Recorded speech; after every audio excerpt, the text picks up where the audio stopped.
When I called my daughter Emma to ask when her wedding would be, my son-in-law Brandon looked me straight in the eye and said with chilling smile, "Oh, we actually got married yesterday, just for close people." The words hit me like a bucket of ice water. Close people. Who for 3 years had paid their monthly rent of $500, bought every piece of furniture in their apartment, and filled their refrigerator when they had nothing to eat, was apparently not close enough.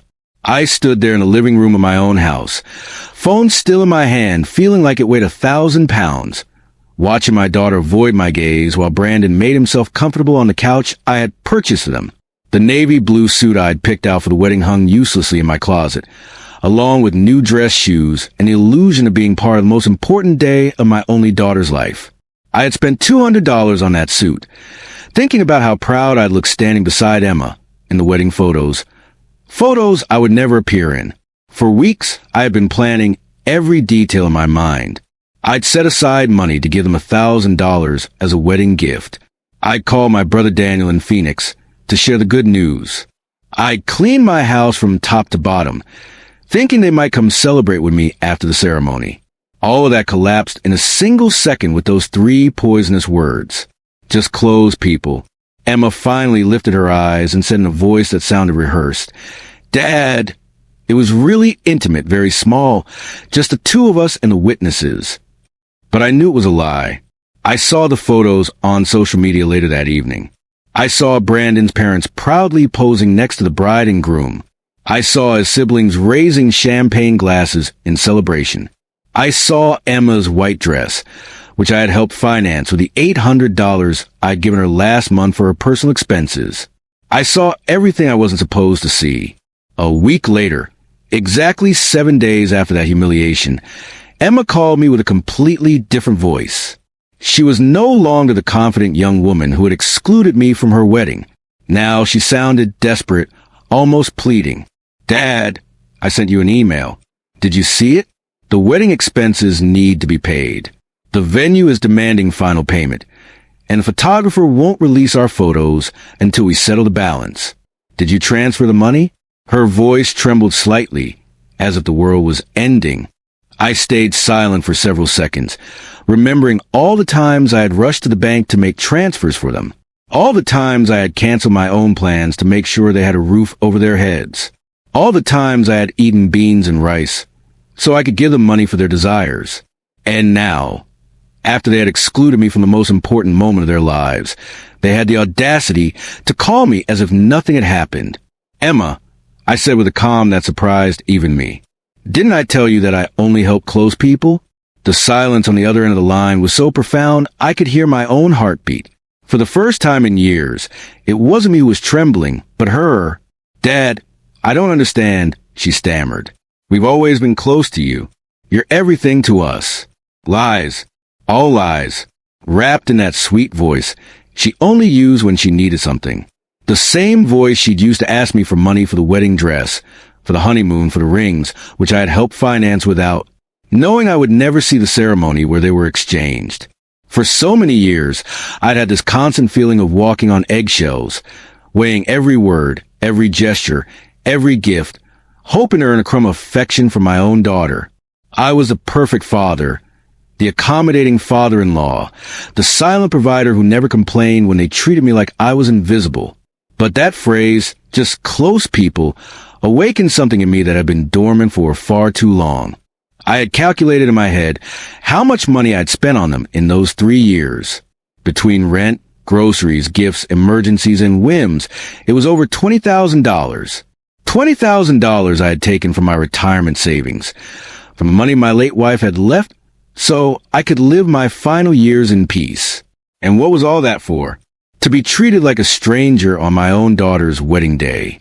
That night after I hung up, I sat on my bed and cried. But they weren't tears of sadness. They were tears of anger, of accumulated frustration, of years of silently endured humiliation.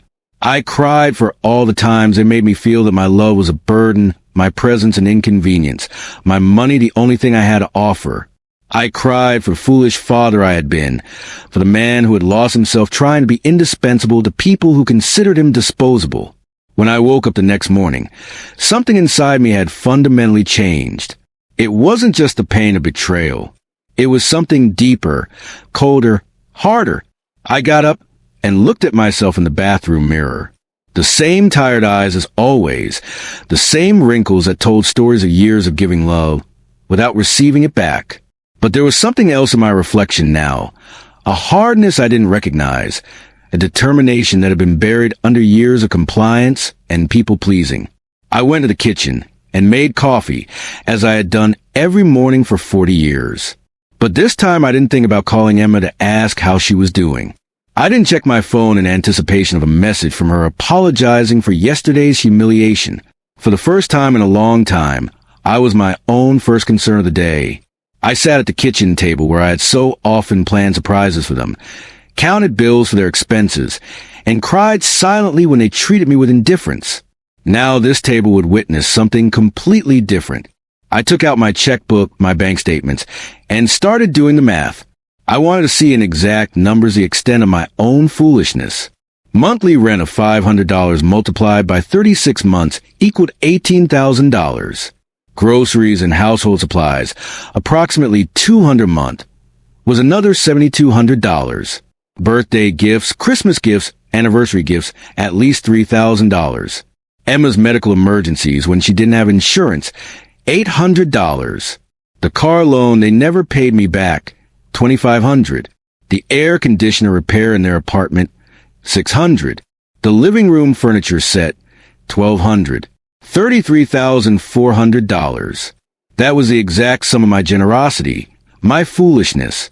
$33,400 I had drained from my late wife's inheritance, from my pension, from the savings I had accumulated penny by penny over decades of honest construction work. All that money thrown away to keep two perfectly capable adults comfortable, adults who couldn't even pretend to respect me. The phone rang, and I saw Emma's name on the screen. Normally my heart would have raced as I rushed to answer, hoping she would finally apologize and explain that everything had been a terrible misunderstanding. But this time I let it ring once, twice, 3 times, until it fell silent. I continued drinking my coffee as if nothing had happened. 10 minutes later it rang again. This time it was Brandon. I let that one ring too. Then a text came from Emma. "Dad, please answer. We really need to talk about this." I deleted the message without replying. At 2 in the afternoon, I decided to go for a walk. I hadn't done that in months without a specific purpose, without an errand related to them. It was always the bank to make transfers, the grocery store to buy them things they needed, the pharmacy for Emma's prescriptions. Today I walked just because I wanted to. I passed by the park where I had often taken Emma as a child, pushing her on the swings until my arms ached. I remembered that sweet little girl who would hug me tight and say I was the best daddy in the whole world. When had she become this woman who treated me like an ATM with feelings? When did I start confusing love with money? When did I begin believing I had to buy my own daughter's affection? At the bank where I had made so many automatic transfers, I stopped in front of the entrance. The branch manager, Mr. Peterson, saw me through the glass and waved. I'd known him for years. He had processed every single one of my transfers to Emma and Brandon. He'd watched my account drain month after month to fill theirs. I went inside and walked directly to his office. "Mr. Peterson," I told him, "I need to cancel the automatic transfers I have set up." He looked at me with surprise. "For 3 years these transfers have been as regular as clockwork. Are you sure, Mr. Harrison? Has something happened?" His concern seemed genuine, more genuine than any interest Emma had shown in me in recent months. What happened as I finally opened my eyes? I replied, "I want to cancel everything, and I also want information about how to protect my accounts. I don't want anyone else to have access to my money." While Mr. Peterson processed the cancellations, my phone wouldn't stop ringing. Emma, Brandon, Emma again. It was as if they had developed a sixth sense to detect when their source of income was in danger. I turned the phone off completely. "Mr. Harrison," Mr. Peterson said as he handed me the paperwork, "I apologize for overstepping, but in all these years I've watched you be incredibly generous with your family. I hope you're not being pressured to make these changes." His words touched me deeply. This man, who barely knew me beyond banking transactions, showed more genuine concern for my well-being than my own daughter did. I'm not being pressured, Mr. Peterson. On the contrary, I finally stopped pressuring myself. When I left the bank, I felt strangely light, as if I had left an enormous burden in that office. For the first time in years, my money was entirely my own. I had no financial obligations to people who saw me as a resource instead of a person. I went home and thought about all the things I hadn't done because I wanted to please Emma and Brandon, the trips I hadn't taken to save money for them, the friends I no longer saw because I was always available for their emergencies, the hobbies I'd given up because every dollar I spent on myself was one less dollar for their needs. When I got home, I found 2 cars parked in front of my house. Emma's Honda, and one I didn't recognize. I could see movement inside my house through the windows. My blood ran cold. They had keys. I had given them keys years ago because I trusted them, because I thought they would one day take care of me just as I had taken care of them. I took a deep breath before opening the door. It was time for the first real confrontation of my new life. I opened my front door and saw a scene I'll never forget. Emma was sitting on my sofa with her head in her hands. Brandon was pacing back and forth like a caged animal, and an older man I didn't know was going through papers on my dining table. My papers, my personal documents. What's happening here? I asked in a voice that came out louder than I intended. All 3 of them looked at me as if I were the intruder in my own house. Emma was the first to speak, her voice carrying that desperate urgency I'd already heard on the phone. Dad, thank God you're here. We need to talk. Mr. Fisher here is from the law firm we consulted about your situation. My situation? The question came out calm but firm. What situation? I'm doing perfectly fine. Emma finally lifted her head and looked at me with eyes that once belonged to an innocent child but now only reflected financial panic. Dad, we went to the bank and they told us you canceled all the transfers. Mr. Peterson said you also blocked our access to your accounts. We don't understand why you did that. Mr. Fisher, a man in his 50s wearing a gray suit with a smile that didn't inspire confidence, approached me with an outstretched hand. Mr. Harrison, I'm Attorney Fisher, specializing in family law. Your daughter and son-in-law are concerned about your mental well-being and have asked me to assess the situation. I didn't shake his hand. Instead, I went directly to my dining table and gathered all my documents that he'd been reviewing without my permission. These are my private papers. You have no right to look at them without my consent. Dad, Emma interjected with that condescending voice she perfected in recent years. We're worried about you. Your behavior has been really strange lately. First, you financially cut us off without any explanation. Then you don't answer our calls. We think you might need professional help. Brandon approached and tried to take my arm with fake tenderness. Robert, buddy, we know you're under a lot of stress. Maybe the loneliness is affecting you more than you realize. At your age, episodes of confusion are completely normal. The word confusion echoed in my head like an alarm bell. Now I understood why they brought the lawyer. This wasn't about helping me. It was about declaring me mentally incompetent so they could take control of my finances. The same man who had told me I wasn't close enough to attend his wedding was now treating me like a senile old man. I am not confused, I said with firmness that silenced everyone in the room. I am clearer than I've been in years. And you're all going to leave my house right now. Mr. Fisher interjected with that professional voice lawyers use when they want to sound reasonable. Mr. Harrison, I understand you feel overwhelmed, but your family has a legal right to intervene if they believe your ability to make financial decisions is compromised. They've documented several concerning behaviors. Concerning behaviors. The laugh that escaped my throat was harsh, almost bitter. Like what? Deciding that my money belongs to me? Deciding not to finance the lives of 2 adults who treat me like garbage? Emma jumped up as if I'd slapped her. We never treated you badly, Dad. You're part of our family. Everything you have will be ours eventually anyway. We're just trying to help manage things now. There was the naked truth laid bare. Everything I had would eventually be theirs. In their minds, I was already dead, and they were just collecting their inheritance early. It didn't matter if I had 10 years left or 20. To them, I was just a walking ATM. That had become problematic. Out, I said, pointing to the door. All three of you, get out of my house now. Emma stood up with that pouty face she used to make as a child when she didn't get her way. Dad, we can't just leave. We have obligations. The venue payment for the wedding, the photographer's fees, the caterer's final bill. You can't just cut us off from one day to the next. I can't? My voice rose for the first time in the entire conversation. Who says I can't? For 3 years, I've paid rent that wasn't even in my name. I filled a refrigerator in a house where I wasn't welcome. I financed a life that clearly had no place for me. Mr. Fisher pulled a folder from his briefcase and placed it on my table.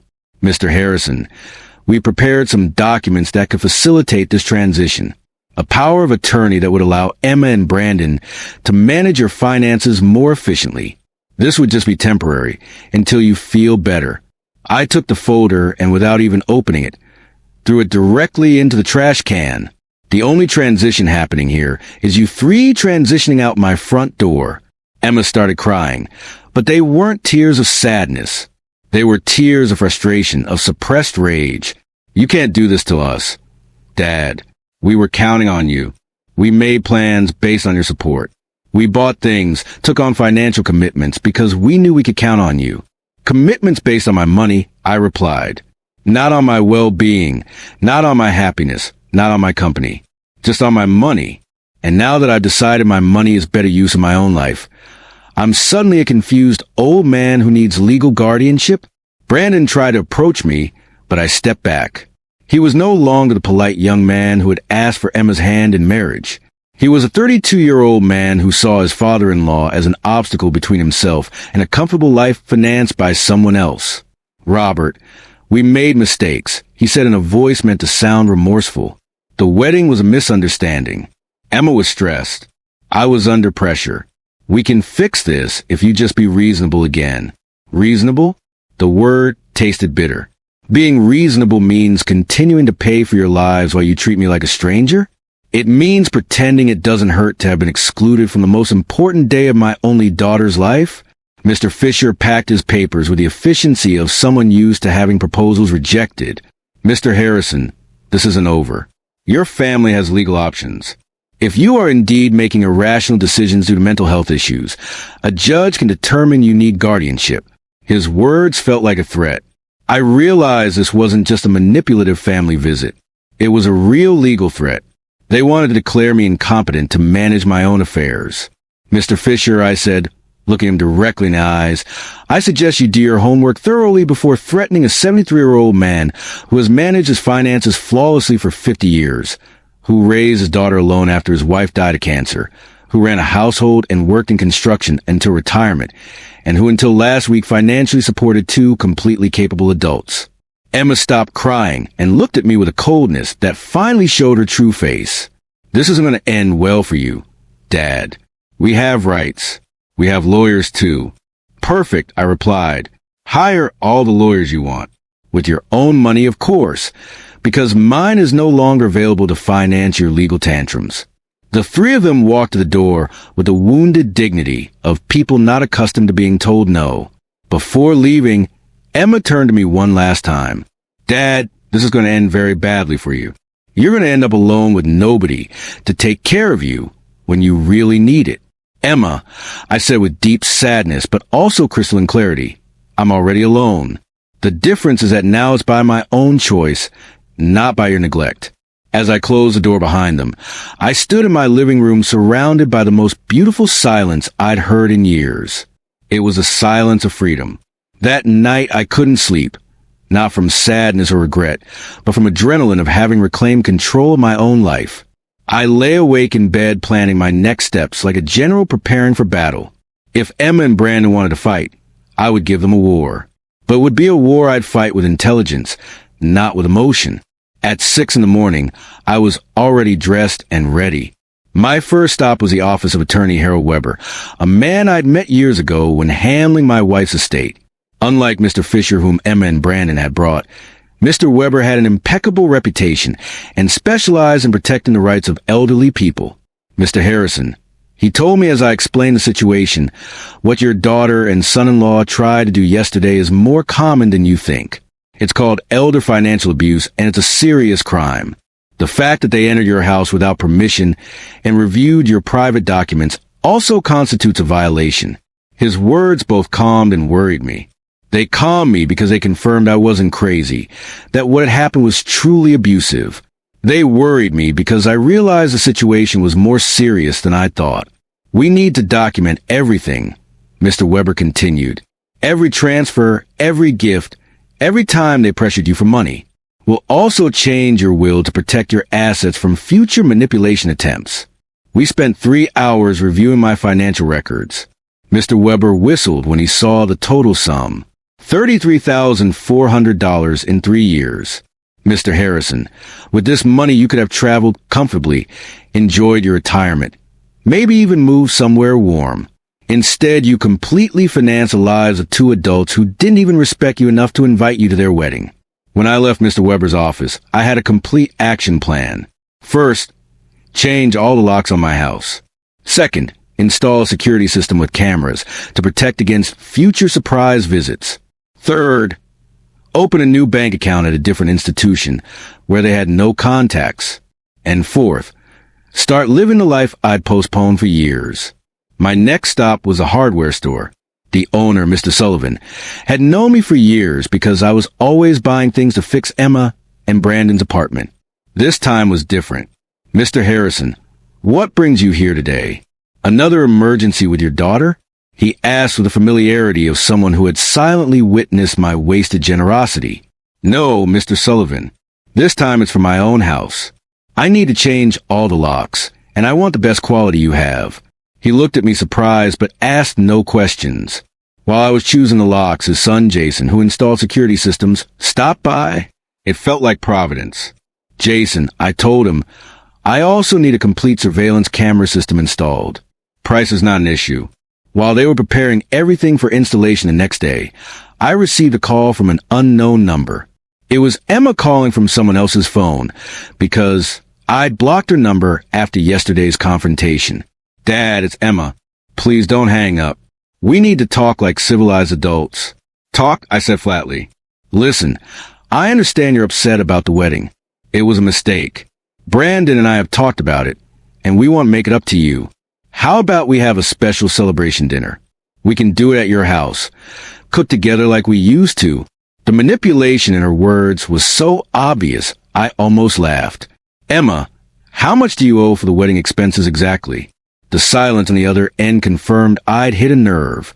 Well, it's about $3,000 total between the venue balance and photographer. But I'm not just calling for that, Dad. We really miss you in our lives. Do you miss me or my money? I asked directly. Both, she replied with surprising honesty. Dad, I won't lie to you. Yes, we need your financial help, but we love you too. You're important to us. If I'm so important, I said, why wasn't I important enough to be at your wedding? Why am I not important enough to get a phone call that doesn't ask for money? When was the last time you called just to ask how I was doing? Another silence. We both knew the answer. Never. Emma, I'm only going to explain this once. For 3 years, you've treated me like an ATM with feelings. You used me, ignored me, humiliated me, and finally you insulted me in the worst possible way. Now that the money is running out, you suddenly discover you love me. Dad, please, she started. I cut her off. There is no please. You made your choice when you decided I wasn't close enough to attend your wedding. Now I'm making mine. I hung up and turned off the phone completely. I didn't want any more interruptions on my day of liberation. That afternoon, I went to the barber shop I hadn't visited in over a year.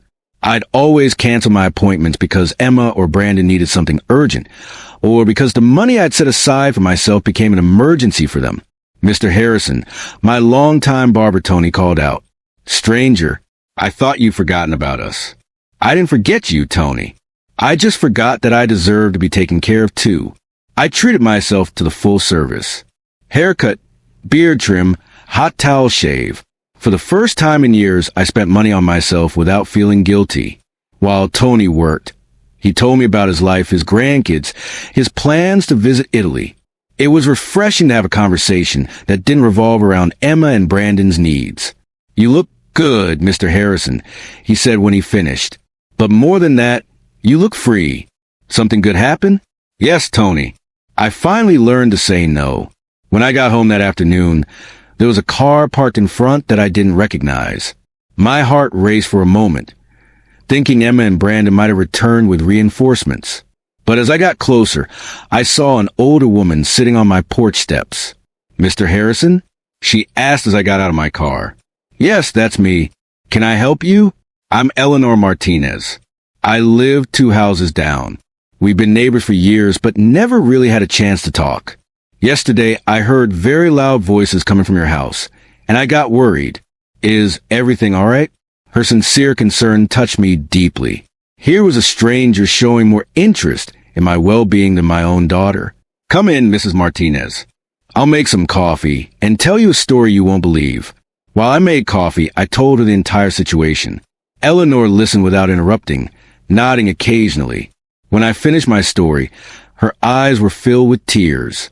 "Mr. Harrison," she said, "you did absolutely the right thing. I went through something similar with my son 5 years ago. I also thought it was my duty to finance his adult life. I also believed he wouldn't love me if I didn't give him money." "What happened?" I asked. "I cut off the money when I realized he only called when he needed something. At first it was terrible. He threatened me, emotionally blackmailed me, tried to make me feel guilty. But after about 6 months, my son called to genuinely apologize. Now we have a real relationship based on love, not on money." Her words gave me hope and confirmed I'd made the right decision. "Do you think Emma and Brandon will understand eventually?" "Maybe yes, maybe no," she answered honestly. "But that's no longer your responsibility, Mr. Harrison. Your responsibility now is to live your own life." That night, for the first time in 3 years, I went to bed without worrying about whether Emma and Brandon had money for rent, for food, for their whims. I went to bed thinking about myself, my plans, my future, and I slept better than I had in years. The next morning, Jason and Mr. Sullivan arrived at 8 to change the locks and install the security system. While they worked, my phone kept ringing from unknown numbers. Emma was still trying to contact me from different phones, but I developed a new skill of completely ignoring calls that didn't serve me. "Mr. Harrison," Jason said as he installed the cameras, "this system will give you total peace of mind. You can see from your phone who's at your house even when you're not here. And if someone tries to break in without permission, it automatically sends an alert to the police." The irony wasn't lost on me. I was installing a security system to protect myself from my own daughter, but it didn't hurt as much as it once would have. It was simply a practical measure to maintain my newfound peace. While they worked, I decided to do something I hadn't done in years. Call my brother Daniel in Phoenix. We'd lost touch because every time we talked, I would tell him about Emma and Brandon's supposed successes, about how much money I'd spent on them, about how proud I was to be able to help them. I now realize our conversations have become financial reports disguised as family updates. "Robert," Daniel answered, surprised. "Brother, how are you? We haven't talked in months." "I'm good, Daniel. Better than good, actually. I'm calling to tell you I've finally come to my senses." I told him the whole story from beginning to end. The secret wedding, the humiliation, the visit with the lawyer, my decision to cut off funding. Daniel listened in silence. When I finished, his response surprised me. "Robert, brother, it was about damn time. Every time we spoke, it broke my heart to hear you brag about how much money you gave them, as if love could be measured in dollars. I wanted to say something, but didn't know how. What did you want to tell me?" "That Emma never spoke lovingly about you at family gatherings. It was always my dad helped me with this, or my dad bought me that. But never I miss my dad, or I love my dad. It was like you were a service provider, not a person." His words hurt, but it was necessary pain. Like when a doctor cleans an infected wound. It hurts, but it's part of healing. "You know what else I noticed?" Daniel continued. "Brandon always talked about you in the future tense. When Robert's gone, we can sell his house, or when we inherit, we'll start that business. as if they were waiting for you to die to really live their lives. This revelation hit me like ice water. They didn't just see me as an ATM. They saw me as a temporary obstacle between them and my money. While I was trying to make them happy, they were planning their future without me. After talking with Daniel, I sat in my kitchen processing all this information. 40 years married to a woman who truly loved me. 30 years raising him alone after my wife died. And 3 years financing 2 adults who saw me as a $100,000 obstacle standing in their way. The doorbell rang, and on the new security cameras, I saw Eleanor holding a covered dish. I opened the door, and she handed me homemade lasagna.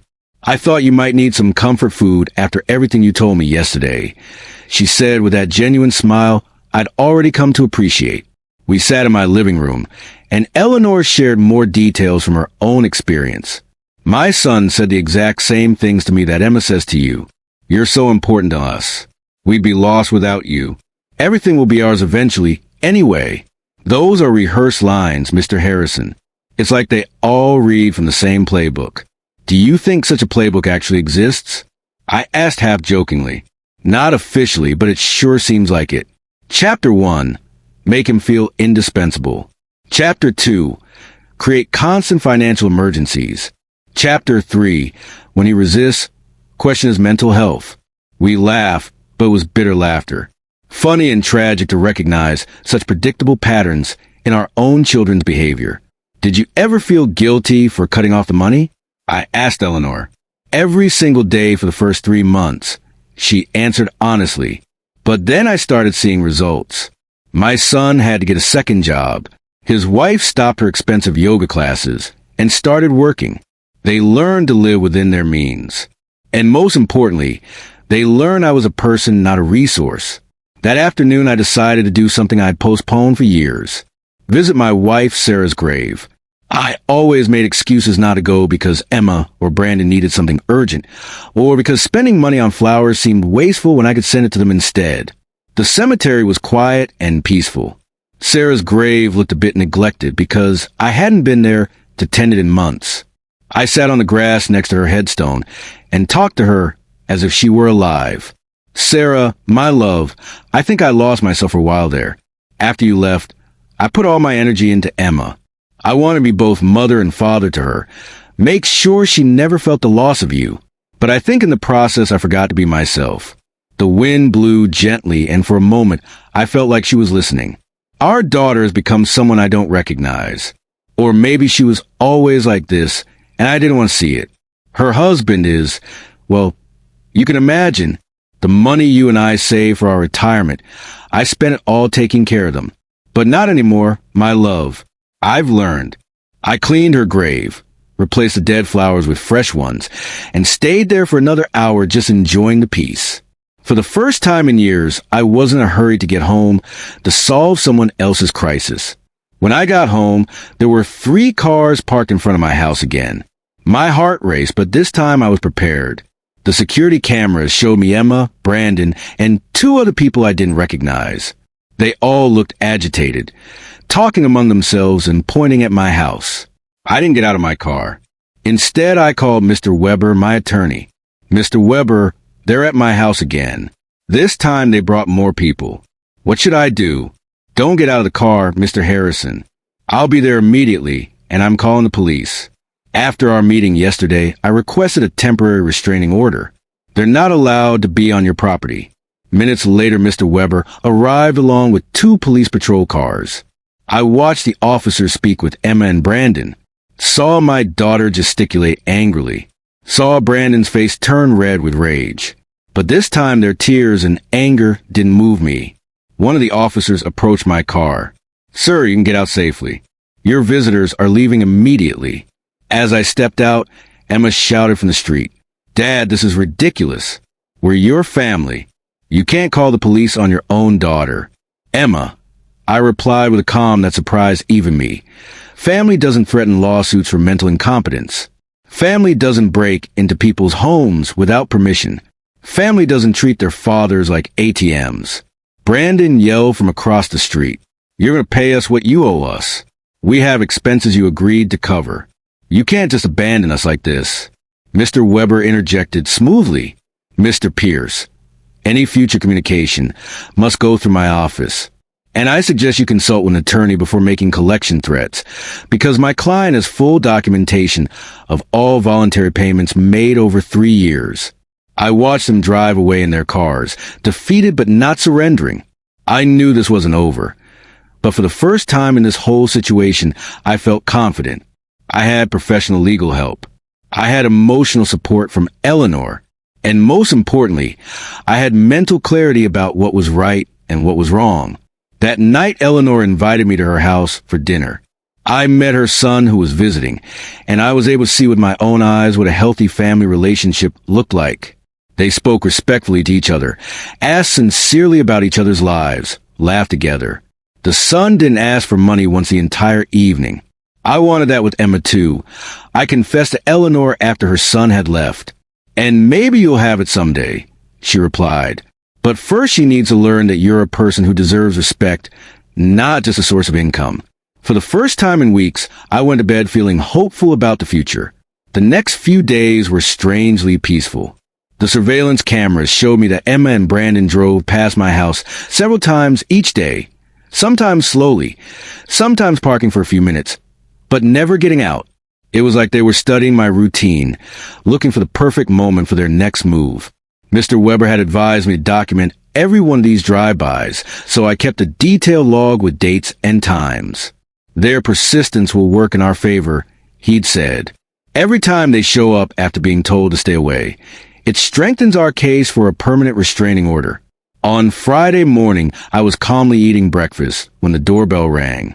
The cameras showed a well-dressed young woman with a folder in her hands and a professional smile. I didn't recognize her, but something about her demeanor told me this wasn't a social visit. "Good morning, Mr. Robert Harrison," she said as I opened the door. "I'm a social investigator from Adult Protective Services. We receive a report that you may be in an at-risk situation, and we need to conduct a wellness check." My blood ran cold. Emma and Brandon had escalated the situation. It was no longer just threats from private attorneys. Now they'd involve the government. "Can I see your identification?" I asked, trying to stay calm. "Of course." She showed me official ID that looked legitimate. "I'm social worker Ms. Reynolds. May I come in and speak with you?" I let her in, knowing that refusing would look worse for my case. Ms. Reynolds sat in my living room and pulled a form from her folder. "Mr. Harrison, we receive reports that you've shown significant changes in financial behavior, that you've cut off communication with family members, and that you've displayed signs of paranoia by installing unnecessary security systems. We were also told you refused medical and legal assistance from loved ones." Every word had been carefully chosen to make me sound like a mentally disturbed old man. I recognized Emma's influence in the wording. She'd always been skilled at manipulating words to get what she wanted. "Ms. Reynolds," I said with all the dignity I could muster, "I'd like to call my attorney before answering any questions." "Sir, this isn't a legal interrogation. It's a wellness check. If you have nothing to hide, it shouldn't be a problem to speak with me." The phrase, "if you have nothing to hide," infuriated me. It was the same logic abusers use to justify invasions of privacy. "Miss, I'm calling my lawyer. You can wait here or come back another day, but I will not answer questions without legal representation present." I called Mr. Weber, and he arrived within 20 minutes. When he walked in and saw the social worker, his expression hardened. "Ms. Reynolds," he said after checking her credentials, "I hope you have a court order to be here, because my client is under my legal representation, and any unauthorized investigation constitutes harassment." "Sir," Ms. Reynolds replied with less confidence than before, "we have reports from concerned family members about this gentleman's well-being. It's our duty to investigate." "What family?" Mr. Weber asked sharply. "The same family that tried to pressure him into signing a power of attorney without representation? The same family that broke into his house without permission and reviewed his private documents? The same family that excluded him from important life events while living off his money?" Mr. Weber pulled a folder from his briefcase and placed it on the table. "Here I have complete documentation of elder financial abuse against my client. $33,400 withdrawn from his accounts over 3 years. Systematic social exclusion and emotional blackmail. If anyone needs investigation here, it's not my client. Ms. Reynolds reviewed the documents with growing discomfort. It was obvious the information she'd been given didn't match the reality in front of her. Mr. Harrison, she said finally, can you explain why you abruptly stopped financial support for your daughter? Because I finally realized they were using me, I replied simply. Because I understood that to them I wasn't a father, but a bank account. Because I was tired of financing the lives of people who saw me as an obstacle to their inheritance. But don't you feel it's your responsibility to help your family? The question outraged me. Ms. Reynolds, my responsibility as a parent was to raise my daughter until she was 18, to educate her, to give her the tools to be an independent adult. My daughter is 32 years old, married, and perfectly capable of supporting herself. Financing her adult life is not my responsibility. It's my choice, and I've chosen not to anymore. Mr. Weber added. Ms. Reynolds, would you consider it normal for a 32-year-old married adult to be unable to pay her own wedding expenses without help from her 73-year-old father? Ms. Reynolds didn't answer immediately. I could see her reevaluating the entire situation. Mr. Harrison, she asked after a moment, do you manage your own finances independently? I can show you my bank statements, my investment portfolio, my tax returns.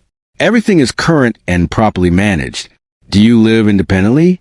As you can see, I maintain my home, take care of my personal hygiene, drive my own car, have healthy social relationships with neighbors. Do you take any medications? Just vitamins and occasionally aspirin. I don't have any medical conditions requiring prescription medication. Mr. Weber added, my client recently underwent comprehensive medical examinations as part of our legal preparation. He's in excellent mental and physical condition. Ms. Reynolds closed her folder. Mr. Harrison, based on this conversation and the documentation I've reviewed, I see no indication you're at risk or in need of intervention. I'll be closing this case. After she left, Mr. Weber and I sat in silence for several minutes. Robert, he said finally, this is going to continue escalating. Emma and Brandon are spending money. They don't have hiring professionals to try to have you declared incompetent. Does that mean they're desperate? Exactly. What else can they do? They can file a lawsuit for incompetency. It's expensive and difficult to win, but if they find a sympathetic judge and psychiatrist willing to testify in their favor, they could get a guardian appointed. The thought terrified me. They could take control of my money. They could try, but we have solid evidence you're completely competent and that they're motivated by greed, not genuine concern. That afternoon, I called Daniel to vent. Brother, he said after hearing my story, do you see how far they're willing to go for money? They're risking family relationships, spending money on lawyers and investigators, destroying their own reputations, all to get access to your bank account again. His words made me think. Emma and Brandon had completely revealed their true nature. There was no going back, no possibility of genuine reconciliation. To them, I'd never been a father or a respected father-in-law. I'd always been just money with legs. This revelation, though painful, was also liberating. I no longer had to wonder if I was making the right decision. I no longer had to feel guilty for protecting myself. They'd proven through their own actions that my emotional and physical well-being mattered less to them than my money. That evening, Eleanor came to visit with a surprise. She'd invited her friends from the book club to meet me. Robert. She introduced me. These are my friends Tony, who you know from the barbershop, Maria, Carmen, and Alfred. We've all been through similar situations with abusive family members. We spent the evening sharing stories. Maria had set boundaries with a sister who constantly asked for money. Carmen had cut off contact with an adult son who only visited when he needed something. Alfred had to change his will after discovering his grandchildren considered him their retirement plan. What hurts most, I confessed, isn't losing the money I gave them. It's realizing I never had the love I thought I had. Robert, Alfred said with the wisdom of his 80 years, true love cannot be bought or sold. If you had to pay for it, it was never real. His words were balm for my wounded soul. He was right. I bought attention, not love. I'd financed an illusion. You know what I've discovered? I said to my new friends. Being lonely surrounded by people who don't love you is worse than being alone with yourself. At least now when I'm alone, I'm in good company. Everyone laughed and we toasted to our newfound wisdom. That night, after my new friends had left, I sat in my small backyard thinking. The stars shone brighter than ever, or perhaps I was finally seeing them with clear eyes. For the first time in my adult life, I was completely financially independent. I had no obligations, no financial commitments to anyone but myself. And instead of scaring me, this reality excited me. I could travel wherever I wanted. I could remodel my house. I could buy myself nice things. I could donate to charities important to me. I could invest in my own future instead of financing the present of ungrateful people. Freedom tasted like hope. And for the first time in years, I want to plan my future. A month after the social worker's visit, I thought I'd finally won the war. I'd settled into a beautiful routine. Calm breakfast, reading the newspaper, tending my small vegetable garden, lunch with Eleanor or one of my new friends. Afternoons devoted to activities I'd abandoned years ago. I'd started woodworking again, something I'd been passionate about before becoming Emma and Brandon's personal financier. But on a Thursday morning while I was building a birdhouse in my garage, Mr. Weber came to my house with an expression that made my blood freeze. "Robert, we need to talk. Emma and Brandon have filed a formal incompetency lawsuit in probate court. They're requesting appointment of a legal guardian." The words hit me like stones. I knew it was possible, but hearing out loud made it terrifyingly real. Does that mean they can take control of my money? If a judge determines you're unable to manage your affairs, yes, he could appoint Emma as your legal guardian, giving her full control over your finances. I sat down heavily on my workbench, feeling the weight of the deepest betrayal I'd experienced in my life. My own daughter was trying to legally declare me incompetent to steal my money. Mr. Weber, what evidence could they possibly have? You've seen I'm completely competent. They have statements from 3 witnesses claiming you behaved erratically.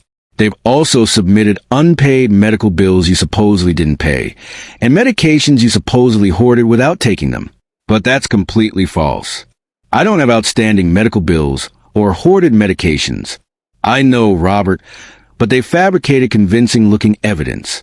They also have a statement from Dr. Lehman claiming you refused to cooperate with psychiatric evaluation, which they're interpreting as proof of mental decline. The manipulation was diabolical. They'd turned my refusal to undergo an unnecessary examination into proof of mental illness. They'd used my instinct to protect myself as proof I needed protection. Who are the 3 witnesses? Mr. Weber looked through his documents. Brandon, of course. A neighbor named Mr. Davis. And someone claiming to be your pharmacist, Mr. Green. Mr. Davis was a neighbor across the street, an unpleasant man who'd always had issues with me because my friends sometimes parked near his driveway. Mr. Green was indeed my pharmacist, but I couldn't understand what he could have against me. I need to talk to Mr. Green, I told Mr. Weber. Something's not right. We went to the pharmacy together that afternoon. Mr. Green greeted me surprised and nervous. "Mr. Harrison, good to see you. How are you?" "Mr. Green, I was told you signed a statement saying I show erratic behavior with medications." His face turned bright red. "Mr. Harrison, your son-in-law came in a few weeks ago asking about your prescriptions. He said he was worried because you were acting strangely." "And what did you tell him?" "I explained you only purchase vitamins and occasional aspirin, that you don't have any regular prescriptions. But he insisted this was proof you weren't taking proper care of your health." Mr. Weber interjected. "Mr. Green, did you sign a document?" He brought a paper saying I was confirming Mr. Harrison had irregular medication purchases. I thought it was for insurance purposes. I didn't know it was for a lawsuit. My own pharmacist had been tricked into signing something he didn't fully understand. Brandon's manipulation knew no bounds. "Mr. Green," I said, "I need you to write a statement explaining exactly what happened and clarifying I have no medication issues." "Of course, Mr. Harrison. I'm terribly sorry about this misunderstanding." After the pharmacy, we went to confront Mr. Davis. When we knocked on his door, he answered with obvious hostility. "What do you want?" Mr. Weber said, "I understand you signed a statement about my client's behavior." "That's right, I did. That man's crazy. He's been acting strange for weeks. Can you be more specific about the behaviors you observed? Installing security cameras like he lives in a war zone. Having strangers visiting all hours. Yelling at his family in the street. I realized Mr. Davis had taken everything out of context. The cameras were installed for protection. The strangers were my new friends. The yelling was me defending my home from Emma and Brandon's invasions. Mr. Davis, I said, do you know why I installed cameras? No, and I don't care. To protect myself from my daughter and son-in-law who broke into my house without permission and threatened me. That's what a crazy person would say. He replied cruelly. There was no reasoning with him.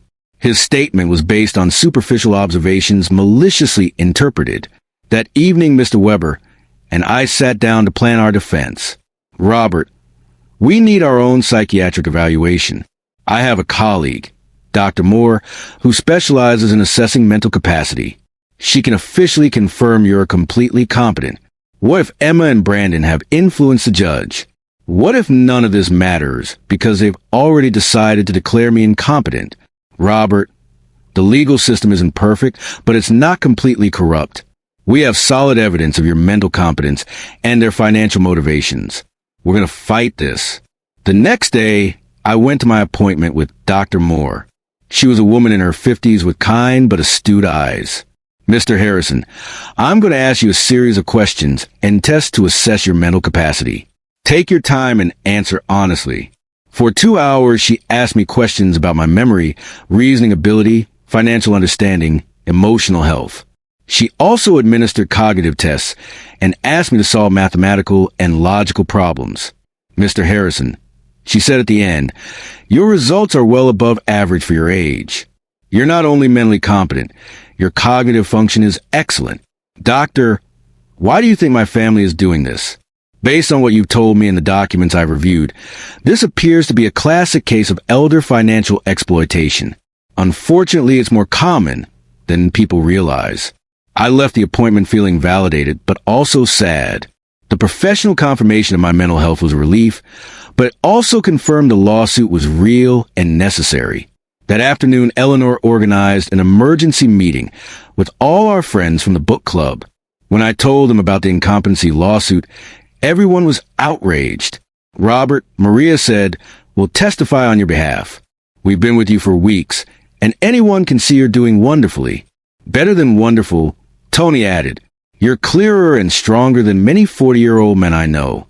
Alfred, with his 80-year-old wisdom, took my hands. Robert, my friend, what your daughter is doing isn't new. For generations, greedy children have tried to declare their parents insane to get their money. But you have something many victims didn't have. Documentation, legal support, and friends who can testify for you. His words gave me hope. I wasn't alone in this fight. I had an army of strong people who'd witnessed my transformation firsthand. You know what the saddest part is? I said, Emma and Brandon are willing to destroy any future possibility of reconciliation for money. Even if I were willing to forgive everything up to now, there's no coming back from this. And maybe that's for the best, Carmen replied. At least now you know exactly who they are, and you can act accordingly. That night, for the first time since this nightmare began, I really cried. Not from sadness, but from grief. I mourned the loss of the daughter I thought I had. The dream of a loving family. The illusion that unconditional love was reciprocated. But something new also emerged within me. An iron determination not to let them strip me of not just my money, but also my dignity and freedom. The war had officially begun, but I was ready to fight. The trial came 3 weeks later. I woke early, put on my best gray suit, and looked at myself in the mirror with determination I'd never felt before. Today wasn't just my mental capacity being judged. It was my dignity as a person, my right to live free from abuse, my value beyond my bank account. Mr. Weber came at 7 in the morning to review our strategy one final time. Robert, remember, the burden of proof is on them. They have to prove you're incompetent. We just have to show you're not. And if the judge is already biased, Judge Miller has a reputation for fairness. I researched his past cases, and he doesn't automatically favor families. He's dedicated to protecting elderly rights. We arrived at the courthouse at 9. In the hallway, I saw Emma in a new dress she probably bought for the occasion, and Brandon in an expensive suit. When our eyes met, Emma looked away, but Brandon held my gaze with coldness that confirmed for him this was just business. Maybe it was the funeral of our family relationship. Their attorney was an older, distinguished man with the confidence that comes from winning similar cases. When he began his opening statement, his strategy was clear: to portray me as a confused old man manipulated by strangers into alienating my loving family. Your Honor, he said solemnly, Mr. Robert Harrison has shown clear mental decline in recent months. He's cut off all financial support for his family without rational explanation. He's installed unnecessary security systems due to paranoia and isolated himself from loved ones under the influence of neighbors and lawyers obviously taking advantage of his vulnerable state. Every word was carefully chosen to make my self-empowerment sound like dementia, my freedom sound like external manipulation. Then they called their witnesses. Brandon testified first, his performance calculated and convincing. He cried as he described how I completely changed, become hostile and paranoid, isolated myself from the family that loved me. Your Honor, he said with trembling voice, Robert has always been like a second father to me. Seeing his mental decline has been devastating. We just want to help him get the care he needs. Lies wrapped in convincing tears. When Mr. Weber cross-examined him, cracks in his story became visible. Mr. Pierce, can you tell the court when was the last time you contacted my client without asking for money? Brandon stammered. Well, we talk about many things. Can you give a specific date? I don't recall exact dates. Is it true you and your wife got married without inviting my client? It was a very small ceremony. Is it true when my client asked about the wedding, you told him it was just for close people? Brandon's face reddened. Those words were taken out of context. What would be the right context to tell your father-in-law he's not close enough to attend your wedding? He couldn't answer convincingly. Emma was next. Seeing her on the witness stand, swearing to tell the truth while preparing to lie about my mental health, was one of the most painful moments of my life. This was the little girl I'd raised alone, the one I'd dedicated my entire life to. My dad has always been very generous with us, she testified, but lately he's become erratic and irrational. We believe he's being manipulated by people taking advantage of him. When Mr. Weber cross-examined her, the mask fell completely. Ms. Pierce, how much money have you received from your father in the last 3 years? I don't know the exact amount. Does $33,400 sound about right? Maybe. He's always been generous. And how many times have you visited your father without asking for money? The silence was deafening. Is it true you and your husband entered my client's house without permission and reviewed his private documents? We were worried about him. Is it true you brought an attorney to pressure him into signing a power of attorney? We wanted to help him manage his finances. Do you, at 32 years old, need help from your 73-year-old father to pay for your wedding? Emma couldn't answer with dignity. Mr. Davis testified about my supposedly erratic behaviors, but when Mr. Weber asked for details, he admitted he'd never spoken directly to me and all his information was based on superficial observations. Dr. Lehman testified my refusal to undergo evaluation was proof of mental decline. But Mr. Weber submitted documentation from Dr. Moore's evaluation, which completely refuted his conclusions. Then it was our turn. Mr. Weber first called Mr. Green, my pharmacist, who explained how he'd been tricked into signing a statement distorting my medication habits. Dr. Moore testified about my excellent mental state and presented cognitive test results that were flawless. Mr. Sullivan from the hardware store testified about my mental competence and explained my decisions to cancel automatic transfers were completely rational and properly processed. Eleanor and my friends from the book club testified about my clarity, newfound vitality, and ability to maintain healthy social relationships. Finally, it was my turn to testify. I stood with dignity and walked to the witness stand, feeling the weight of 73 years of experience, wisdom gained through pain, strength discovered in adversity. Mr. Weber guided me through my testimony, letting me tell my whole story. The $33,400 spent over 3 years. The humiliation of being excluded from the wedding. The constant emotional manipulation. The violation of my privacy. The legal threats. Mr. Harrison, Mr. Weber finally asked, "Why did you decide to stop financial support for your daughter and son-in-law?" Because I finally understood what I was getting from them wasn't love. I replied in a clear, strong voice. It was a commercial transaction disguised as a family relationship. My money was welcome, but I as a person was not. Do you regret your decision? I only regret it took me so long to make it. Emma's attorney tried to make me appear confused during cross-examination, but I answered every question with clarity and precision. When he tried to imply my new friendships had manipulated me, I explained for the first time in years I had relationships based on mutual respect, not financial interest. In his closing argument, Emma's attorney insisted I was a victim of external manipulation. Mr. Weber's rebuttal was devastating. Your Honor, what we've seen here is not the case of an incompetent old man, but a man who finally found the strength to free himself from years of financial and emotional abuse. The plaintiffs have presented no real medical evidence of mental incompetence. What they presented is frustration because their source of income decided to exercise his legal and moral right to protect his own resources. Judge Miller retired to deliberate for 2 hours that felt like 2 years. When he returned, his expression was serious but clear. After reviewing all evidence presented, he began, "It's obvious to this court that Mr. Robert Harrison is in full possession of his mental faculties. Professional psychiatric evaluations confirm his cognitive competence.